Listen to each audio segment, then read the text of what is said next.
Alors Jésus dit à ses disciples, « Si quelqu'un veut venir après moi, qu'il renonce à lui-même, qu'il se charge de sa croix, qu'il me suive.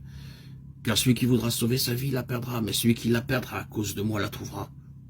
Et que servirait-il à un homme de gagner tout le monde s'il perdait son âme? Ou que donnerait un homme en échange de son âme? Car le Fils de l'homme doit venir dans la gloire de son Père avec ses anges, et alors il rendra à chacun selon ses œuvres. Je vous le dis en vérité, quelques-uns de ceux qui sont ici ne mourront point, qu'ils n'aient vu le Fils de l'homme venir dans son règne. » Matthieu 16, 24-28. Par ceci, nous savons que les paroles qui suivent le Seigneur, Jésus les a dites à ses disciples et non pas à des étrangers. S'ils sont des disciples, ils sont alors sauvés. Par conséquent, n'oublions pas que les mots qui suivent s'adressent à des amis sauvés et non à des pécheurs non sauvés. Si quelqu'un veut venir après moi, cela est si un homme parmi les sauvés voudrait suivre le Seigneur. L'homme est un disciple sauvé qui désire surtout suivre le Seigneur, qu'il me suive. Mais qu'il me suive nous met sur la voie des conditions qui sont énoncées par la suite. Qu'il renonce à lui-même. Renoncer à soi-même signifie ne pas tenir compte de soi-même ou renoncer à ses privilèges. Renoncer à soi-même veut dire se mettre de côté pour chercher la pensée de Dieu, de sorte qu'en toute chose on ne peut suivre sa propre pensée ni être centré en soi-même. Cette catégorie de personnes seulement peut suivre le Seigneur. Ceci va de soi, car comment peut-on suivre le Seigneur si l'on suit soi-même? Qu'il se charge de sa croix et qu'il me suive. Ceci est encore plus profond que de ne renoncer à soi-même. Car renoncer à soi-même est seulement ne pas tenir compte de soi-même. Tandis que se charger de sa croix, c'est accepter tout ce que Dieu a décidé pour la personne et être disposé à souffrir conformément à la volonté de Dieu. En renonçant à nous-mêmes et en nous chargeant de la croix, nous pouvons vraiment suivre le Seigneur. Car celui qui voudra sauver sa vie la perdra, mais celui qui la perdra à cause de moi la trouvera. Ici, le mot « vie » est dans le texte original grec « psyché », ce qui signifie « âme ».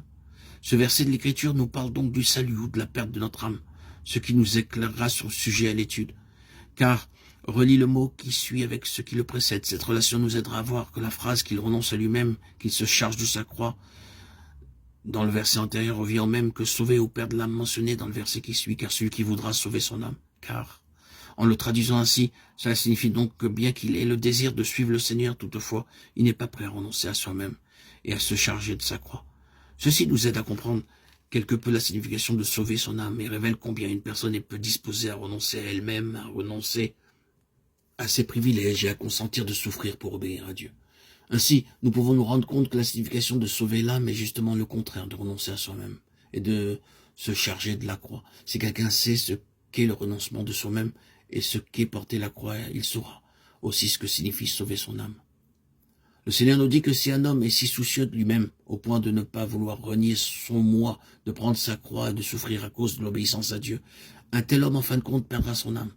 En essayant de sauver son âme de la façon précitée, il aura comme conséquence de la perdre dans le futur. Perdre son âme signifie qu'à la fin, il souffrira et perdra tout ce à quoi il prenait plaisir et n'obtiendra pas ce qu'il cherchait. Il continue le verset en disant « Mais celui qui la perdra à cause de moi ». Ceci est renoncer donc à soi-même et porter sa croix. C'est perdre l'âme, c'est la même chose que de renoncer à soi-même. Le Seigneur accorde de trouver son âme à celui qui, à cause de lui, est décidé à abandonner tous les plaisirs de l'âme et à souffrir selon la volonté de Dieu. Ceci signifie donc simplement que quiconque est disposé pour l'amour du Seigneur à renoncer à ses propres pensées et désirs afin de ne pas se satisfaire avec les choses du monde et supporte à la place beaucoup de souffrances, le Seigneur lui donnera alors, dans un autre temps, le désir de son cœur, avec la joie et une pleine bénédiction.